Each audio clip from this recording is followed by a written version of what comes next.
The Method, Meisner, Chekhov, Stanislavski, Craft, Research, Hone, Rehearse, Udahagen, Practical Aesthetics, Talent is Born, No, Talent is Made, Craft, Research, Hone. What happens if you just stop giving a fuck and act? Hi, my name is Taylor. I'm an actress, writer, and Olympic gold medalist in yapping. And today I want to talk about the enigmatic acting style of Kieran Culkin. While most actors lean on various methodologies and forms to create the performance you see on screen, Kieran remains largely singular in his methodology. Some may say his approach is reckless, while others may say that he's some sort of unrecognized child prodigy. Both of which may be true. Me personally, I think Kieran has mastered the art of not giving a fuck, and it's what makes him one of the most magnetic actors working today. For years, Culkin was best known for his roles shadowing his older brother in Home Alone or starring alongside Steve Martin in Father of the Bride. But the newfound critical adoration of Kieran is thanks to his role as, obviously, Roman Roy in Succession. Roman's unfiltered, vulgar sense of humor combined with his crippling need for Logan's approval made him a compelling jester written into the court of Roy. The way Kieran embodies this character is completely mind-boggling. He introduces utter chaos into the scenes, and yet also he always seems like the most relaxed person in a scene. Did you hear what little brother said? He floats in between his co-stars, communicating brutal honesty through flippant jokes or throwaway expressions. While Shiv and Kendall fight for power with aggression, Roman lurks in the periphery, attacking when his prey is already weak and feeble. And though we as an audience never truly believe Roman is in line to inherit the Royco throne, there is an inner hope that he'll have some sort of victory, whether it's, his dad saying I love you or his siblings protecting him. Throughout the series, we are shown this desperate, unfulfilled need for his family to love him. He masks feelings of pitifulness and worthlessness with humor, and you honestly develop a love for this guy somehow. Kieran gets us to sympathize with a morally corrupt slime puppy billionaire. Yo-yoing between these two extremely different sides of Roman at breakneck speeds is what makes this character so enjoyable, despite his severe flaws. Sure, he didn't drive anyone off a bridge or anything per se. But which? What? Wait, Which? which? But he's still a Roy. And yet you find yourself feeling sorry for this guy. In the many interviews I've watched about Succession, Kieran talks about what made this set such a unique one. The cast would rarely have an in-depth rehearsal if they had any rehearsal process at all. There was no blocking, no structure, just a room of actors told to go. This lack of predetermined structure means that we're watching the actors truly play. When you're trained to be an actor, your teachers will give you hundreds of tools to help you communicate a truthful story for an audience. And you'll work on these scenes and you'll brainstorm your intentions and talk about your blocking and shape words from a page into something that hopefully is believable to an audience. But all that work you do usually results in a somewhat stagnant or stuffy performance. And that's the challenge of an actor. Be brilliant, but make it look super organic and spontaneous. So when you have a team of high caliber actors locked in a room with a trustworthy director, you get things like Succession. That's why they feel so special in a sea of content. The actors get to do the thing without overanalyzing it. You wanna try one more? If it was perfect, why would I want one more? And then on top of that, you have people like Kieran. What up, pricklicks? He glimpses at a page once and he can have a scene memorized. He never stops moving. There is always something happening behind his eye, and it's all just coming to him in the moment. So much for $80,000 a year in acting school, I guess.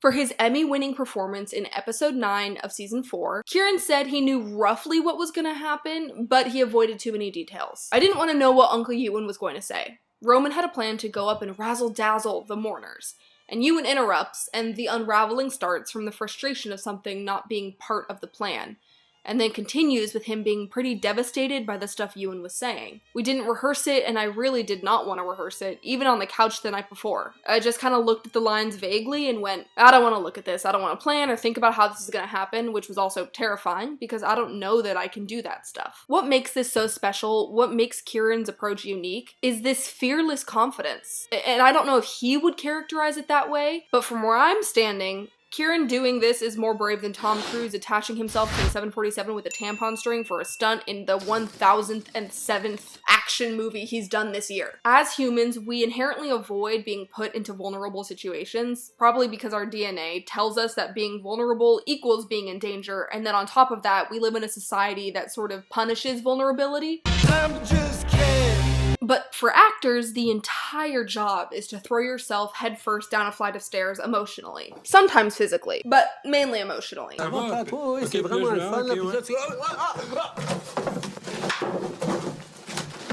And Kieran choosing to go into one of the most devastating displays of grief on television with minimal preparation and zero awareness of what the other actors would be throwing at him. Braver than the US Marines right there.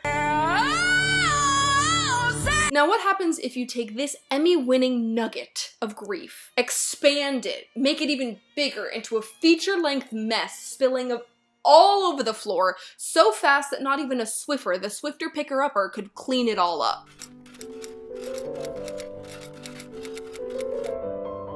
I have a pretty good radar for knowing when a movie is gonna hit me a little too hard, which is why I still have not seen After Sun. But when I heard that Jesse and Kieran were gonna be in a dramedy about grief and family and feeling directionless in your life, it was Endgame. Call an ambulance! Call an ambulance! But for me... Upon seeing the film, everything I already knew I felt about Kieran was magnified to like 1,000,000. His genius is just... you cannot convince me that he is not a god-tier actor at this point. Oh my god, not the mushroom again. His character Benji and his cousin David, played by Jesse Eisenberg, travel to Poland to honor the death of their grandmother.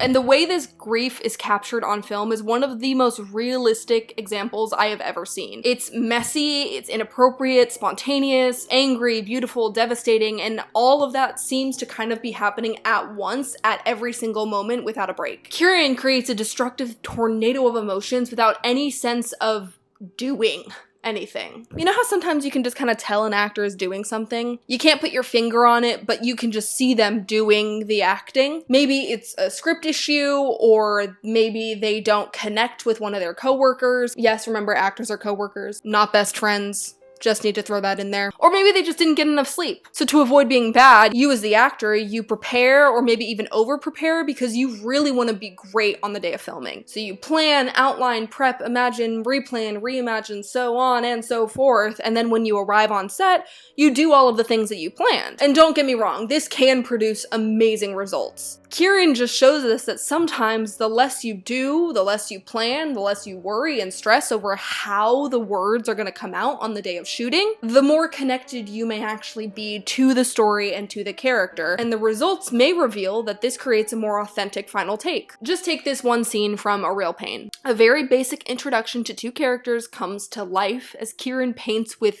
the most unexpected colors. He transforms this offbeat, amusing, maybe somewhat strange guy who's excited to be meeting new people into a soft and vulnerable version of himself. Yeah, that's actually why we're leaving the tour a day early. Yeah. Benji insisted on seeing her little town. They were super close. Yeah, I mean, she was the coolest, right? And I've just been like in a real funk, I guess, since she died. Just haven't,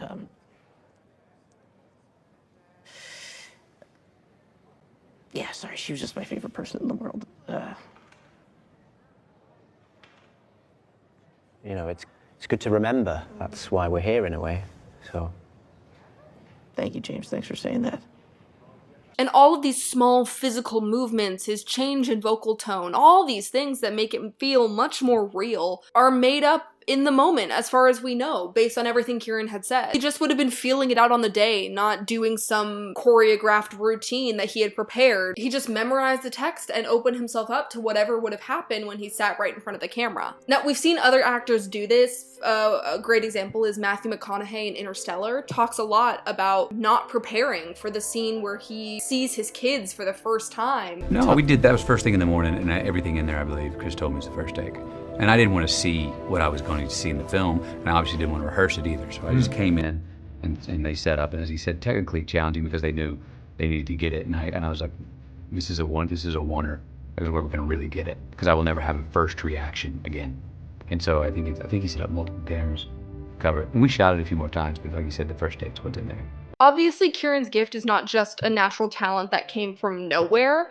He's been acting for 35 of his 42 years on Earth. That's 83% of his life, which, like, ethically a gray area when child actors, you know, blah, blah, blah. But presumably, that's one of the reasons he can have this fuck it mentality. As children, we learn best through implicit memory, or the form of memory that we do not actively strive to build. When you were 17 cramming your Cornell notes into your brain before an A-push exam, that's you working explicit memory. Implicit memory is more like driving, which is why when you disassociate on the freeway, you can still end up at home in your driveway safely. Before we reach adolescence, we learn almost everything through implicit memory. It's why we say children are like sponges, because they're literally absorbing all of their skills through passive observation. This is a huge reason kids can pick up languages a lot faster and a lot smoother than adults. It's also my theoretical explanation, yes, theory, I'm a scientist, for why Kieran can pick up scripts without even thinking about it and doesn't have to agonize over the paper like a lot of the rest of us do. Working on sets from 7 years old, his developmental years were spent watching expert comedians and filmmakers,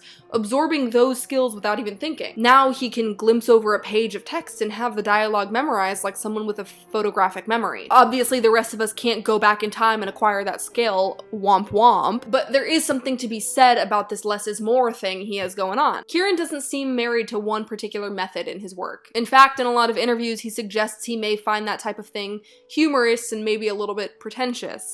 I don't, sorry, Jeremy. But, because I don't. However, he often points to the directors or scene partners he's working with and credits them with the reason scenes turn out so good. When I was an undergrad, almost every teacher I ever had would tell me, Taylor, you're doing everything right, but now can you just try having fun? Can you let go? And the answer is no, I have anxiety. But the real answer is yeah, when you stop focusing on yourself and all the work you put into your scene, and you actually sit down and listen to the person across from you, focus your attention on the other, the work is just better. When I watch Kieran act, I can't look away from the screen, not because his performance exemplifies hours and hours of character research, or because I can see the animal work he did and how Roman Roy is a flick with the Lobbin forms. Whatever that means. No, I can't look away because I can't anticipate his next move because he doesn't know his next move as an actor. He hasn't plotted a course from point A to point B. He's finding it in the same moment that we are. Not every role lends itself to this method, and not every actor will respond to this kind of spontaneity. But in an industry full of rejection, closed doors, and self-doubt, I think every single actor would benefit from not giving so much of a fuck. There's freedom in not knowing and not planning and not caring so much that every self-tape is perfect. Every audition can't be something you hone and craft to perfection. You might actually find some fun or some joy or even some of the best acting you do when you stop that planning process, just sit down with the words in your head and go. Because honestly, there is nothing more exhilarating to me than watching a performer who is so completely willing to free fall into the unknown.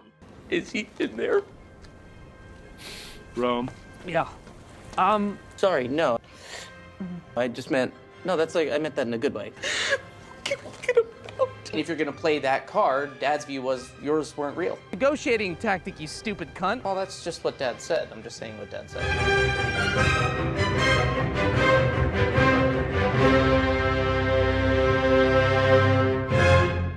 Thank you so much for watching. If you liked this video, please subscribe. I am trying to have a side job that brings me full joy and happiness all the time. And if you like this video, please give it a thumbs up. Let me know down below what other actors you see kind of following this fuck it mentality. I would love to know, just because I love studying that type of performance. I'm trying to hone it in myself, and watching other people is how I learn. I'm a visual learner. Shouts out to my visual learners. You can follow me on Instagram, TikTok, Letterboxd, where I'm like thriving. They're interesting reviews. Just look at this one, for example, or maybe even this one. Thanks for listening to me yap. Much appreciated. I got my yapping zoomies out, and now I can go be tolerable to the people in my life. Bye!